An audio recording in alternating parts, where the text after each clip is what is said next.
Assalamualaikum warahmatullahi wabarakatuh. Perkenalkan, nama saya Noprisna Dewi Lase dan nomor NPM saya 18150058 dan saya prodi Vocational Informatika dan semester 5B. Baiklah, di sini saya akan menjawab soal UTS yang mata kuliahnya Sistem Pendukung Keputusan yang diberikan oleh dosen saya. Dan langsung saja, soal yang pertama adalah jelaskan tentang dasar sistem pendukung keputusan, kemudian jabarkan contoh penerapan sistem pendukung keputusan dalam kehidupan sehari-hari. Dan yang dimana di sini konsep dasar sistem pendukung keputusan adalah mulai dikembangkan konsep dasar sistem pendukung keputusan ini pada tahun 1960-an, tetapi istilah sistem pendukung keputusan itu sendiri baru muncul pada tahun 1971 yang diciptakan oleh G. A. Anthony Gorey dan Michel. Hal ini mereka lakukan dengan tujuan untuk menciptakan kerangka kerja guna mengarahkan aplikasi komputer kepada pengambilan keputusan manajemen.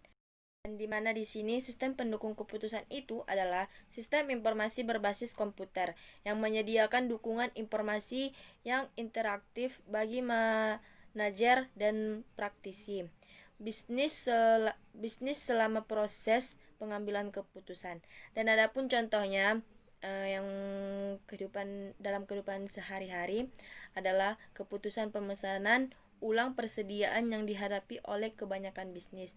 Misalnya, ada yang sudah mesan dan tidak jadi memesannya, dan para pembisnis ini juga banyak mengalami kerugian. Dan lanjut soal nomor 2, yaitu jabarkan menurut pemahaman saudara tentang faktor-faktor yang mempengaruhi pengambilan keputusan.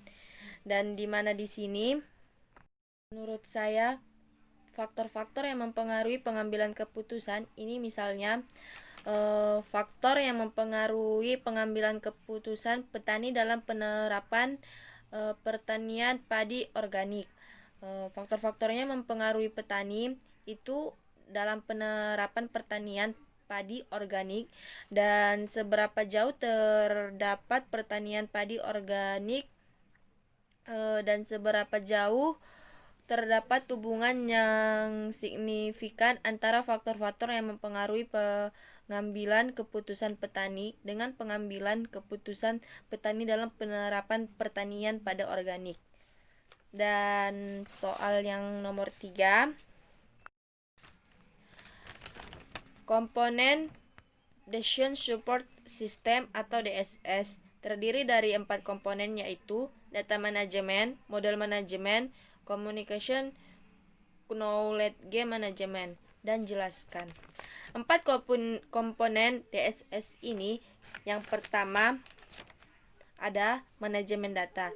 Manajemen data ini subsistem ini yang akan memasukkan satu database yang berisi data relevan, dikelola oleh database manajemen sistem atau DBMS.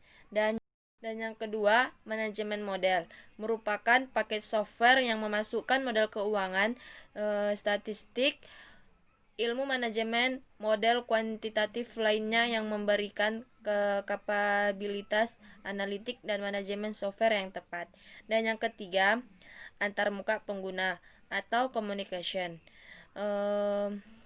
Ini adalah pengguna berinteraksi dengan DSS menggunakan subsistem ini. Dan yang keempat, manajemen berbasis pengetahuan, yaitu subsistem ini bertindak independen, mendukung subsistem yang lainnya, memberikan inteligensi untuk memperbesar pengambilan keputusan.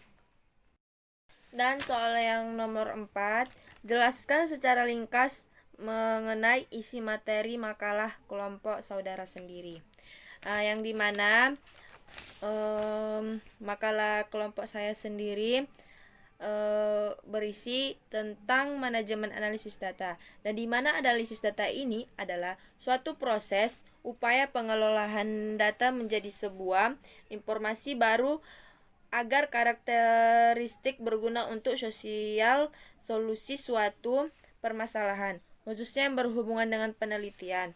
Dan jenis dari manajemen analisis data ini yaitu analisis data secara deskriptif dan analisis data secara inferensial.